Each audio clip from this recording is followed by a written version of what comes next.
பரத் நடிப்பில் வெளிவந்திருக்கிற காளிதாஸ் 2 படம் எப்படி இருக்கு அப்படின்றத பார்த்துருவோம். இப்போ படத்தின் கதை என்ன அப்படின்றத பார்த்துடலாம். சென்னையில் 500 வீடுகள் கொண்ட ஒரு குடியிருப்பு வீட்டில் வந்து இரவில் வந்து பார்த்தீங்கன்னா ஒரு பர்த்டே பார்ட்டி நடக்குது. அப்போ வந்து பார்த்தீங்கன்னா 5லேருந்து 7 வயது மதிக்கத்தக்க ஒரு சிறுமி வந்து காணாமல் போயிடுறாங்க. அப்போதான் வந்து பார்த்தீங்கன்னா அந்த பகுதியில் இருக்கிற அசிஸ்டன்ட் கமிஷனரான பவானி ஸ்ரீ அவர்களும் அதற்கப்புறம் வந்து இன்ஸ்பெக்டராக இருக்கிற பரத் அவர்களும் டீமும் அங்கே உள்ளே வராங்க. அங்கே வந்ததுக்கப்புறம் ஏன்னா இந்த சிறுமியை தேட ஆரம்பிக்கும் போது இந்த சிறுமி வந்து இறந்துடுறாங்க. இறந்ததுக்கப்புறம் என்ன நடக்குதுங்க அப்படின்றத பார்த்தீங்கன்னா அவங்க ஆய்வு செய்யும் பொழுது அடுத்தடுத்து ரவுடிகள்லாம் வந்து பார்த்தீங்கன்னா இறக்க ஆரம்பிச்சிடுறாங்க. அதே பகுதியில் இருக்க அந்த ரவுடிகள்லாம் இறக்க ஆரம்பிக்கும் பொழுது அந்த குடியிருப்பிலே இருக்கிற சங்கீதா, அதாவது பூவனக்கால் நடித்த அந்த சங்கீதா வந்து மிரண்டு போய் அங்கே நடக்கும் சம்பவங்களுக்கெல்லாம் என்ன காரணம் அப்படின்னு சொல்லிட்டு காவல்துறைக்கு அழுத்தம் கொடுக்க ஆரம்பிக்கும் பொழுது அதுக்கப்புறம் வந்து பவானி ஸ்ரீயும் பரத் அவர்களும் அந்த டீமும் வந்து சேர்ந்து அங்கே யார் இந்த கொலை செஞ்சாங்க, என்ன நடக்குது அப்படின்றத கண்டுபிடிக்க முற்படுறாங்க.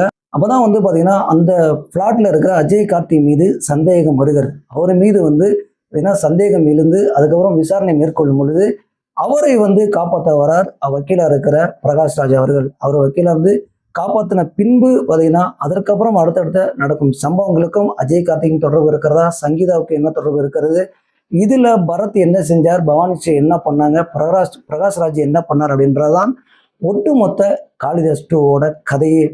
2019 ரிலீஸ் ஆன காளிதாஸ் 1 வந்து வெற்றி பெற்ற ஒரு படம். பரத்துக்கு வந்து நல்ல ஒரு பேரையும் கொடுத்தது.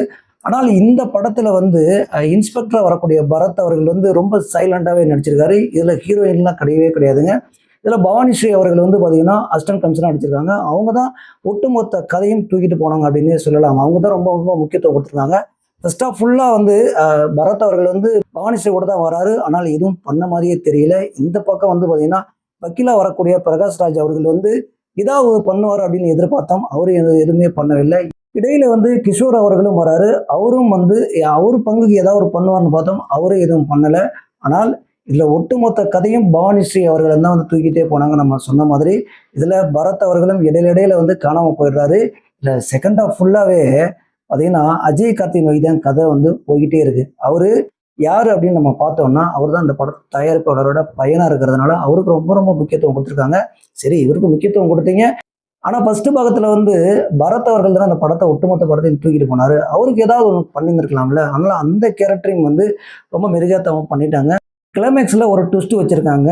ஏன்னா இந்த கொலை நடந்தது யார் அப்படின்றத ஏன்னா கிளைமேக்ஸில் 20 நிமிஷத்தில் வந்து விறுவிறுன்னு சொல்கிறாங்க. என்ன இவர் தான் குற்றவாளி அப்படின்னு நம்ம நினைக்கும் பொழுது இவர் இல்லை, இவர் தான் அந்த குற்றவாளி, அவர் இல்லைப்பா இன்னொருத்தர் அப்படின்னு சொல்கிற கதை வந்து ஏகப்பட்ட கதை வந்திருக்கு. இதில் காளிதாஸ் 1 நம்ம குறிப்பிடலாம். இதில் காளிதாஸ் 2லையும் அதே தான் அப்ளை பண்ணியிருக்காங்க. ஆனால் டோட்டலாக திரைக்கதை வந்து ரொம்ப வித்தியாசமாக பண்ணியிருக்காங்கன்னு சொல்லலாம். மற்ற கதைக்கும் காளிதாஸ் 1க்கும் சரி, இதுக்கெல்லாம் வித்தியாசப்பட்டு தான் காளிதாஸ் 2வும் வந்து இயக்குனர் பண்ணியிருந்திருக்காரு. ரொம்ப நல்ல ஒரு திரைக்கதை. ஆனால் அங்கங்கே வந்து சில விஷயங்களை மிஸ் பண்ணிட்டாங்க அப்படின்னு தான் தோணுது. ஏன்னு கேட்டிங்கன்னா இங்கே அஜய் கார்த்திக்கு முக்கியத்துவம் கொடுத்த ஒரு விஷயமா இருக்கட்டும், இந்த பக்கம் வந்து பார்த்தீங்கன்னா பரத் அவர்களுக்கு முக்கியத்துவம் கொடுக்காம பவானி ஸ்ரீ அவர்களுக்கு முக்கியத்துவம் கொடுத்து போன விஷயங்களா இருக்கட்டும், இது எல்லாமே ஏன் எதுக்கு என்ன நடக்குது அப்படின்ற விஷயங்களை தெளிவாக வந்து பதிவு பண்ணியிருக்கணும். நம்ம சொன்ன மாதிரி கிஷோர் ஏன் வராரு, இதில் வந்து பார்த்தீங்கன்னா பிரகாஷ் ராஜ் வந்துட்டு எங்கே போனார், இதெல்லாம் நமக்கு தெரியவே இல்லை. அவங்க கால் ஷீட்டில் இல்லையா, ஏன் முக்கியமான நடிகர்கள்லாம் முக்கியத்துவம் தரல, அந்த கேரக்டர் வந்து முக்கியத்துவம் தராட்டியுமே என்ன இந்த கதைக்கு தேவைப்படுதோ அந்த விஷயங்களை முழுசாக ஏன் பண்ணலை அப்படின்ற கேள்வியெல்லாம் நமக்கு எல்லாம் செய்கிறது. ஆனால் ஒட்டுமொத்தமாக கிளைமேக்ஸ் அந்த 20 நிமிஷமும் பூவனக்கால் நடித்த அந்த சங்கீதா வந்து 25 வருடங்களுக்கு பிறகு பார்த்தீங்கன்னா ரொம்ப ரொம்ப சூப்பராக நடிச்சிருக்காங்கன்னு சொல்லலாம். அந்த 20 நிமிஷமும் பார்த்தீங்கன்னா சங்கீதாவை நோக்கி தான் இந்த கதையே நகர்ந்தது இது வரைக்கும் அப்படின்றது தெரிய வருது. அதில் இந்த 20 நிமிஷத்தில் பார்த்தீங்கன்னா சங்கீதாவோட நடிப்பும் சரி, அந்த சீக்வன்ஸும் சரி, அந்த சீன்ஸும் சரி, வசனங்களும் சரி ரொம்ப ரொம்ப பளிச்சுன்னு இருக்கு. ரொம்ப த்ரில்லர் மூவியாக போயிட்டு இருந்த இந்த கதை வந்து பார்த்தீங்கன்னா கிளைமேக்ஸில் ரொம்ப ரொம்ப நல்லா பண்ணியிருக்காங்க. 2.25 மணி நேரம் ஓடுற கதை வந்து பார்த்தீங்கன்னா நம்ம 2 மணி நேரம் பொறுமையாக உட்காந்து அந்த 20 நிமிஷம் நமக்கு சுவாரஸ்யத்தை கொடுக்கக்கூடிய ஒரு படம் தான் காளிதாஸ் 2. ஒட்டுமொத்தமாக படம் எப்படி இருக்குது அப்படின்னு கேட்டிங்கன்னா நம்ம சொன்ன மாதிரி ஆரம்பத்திலேருந்து இறுதி வரைக்குமே ஏன்னா எல்லா கேரக்டருமே சரியாக வடிவமைக்கப்படலை. இதுதான் முதல் காரணம். இரண்டாவது வந்து பார்த்தீங்கன்னா மியூசிக் ஓரளவுக்கு ஓகே, கேமராமேன் அவர் பங்கு நல்லா பண்ணியிருந்திருக்காரு. ஆனால் திரைக்கதை நல்லா பண்ணியும் சில விஷயங்களை நம்ம சொன்ன மாதிரி மிஸ் பண்ணிட்டாங்க அப்படின்னு தான் சொல்லலாம். ஆனால் இந்த 20 நிமிஷம் கிளைமேக்ஸ் வந்து ரொம்ப ரொம்ப நல்லாவே இருக்குது, திருப்திப்படுத்தியிருக்குன்னு சொல்லலாம். தியேட்டரில் போய் ஒரு தடவை பார்க்கக்கூடிய படம் தான் காளிதாஸ் 2. ஆனால் காளிதாஸ் 1 மாதிரி காளிதாஸ் 2 இல்லை அப்படின்றதான் நம்மளோட கருத்தாகவும் இருக்கிறது.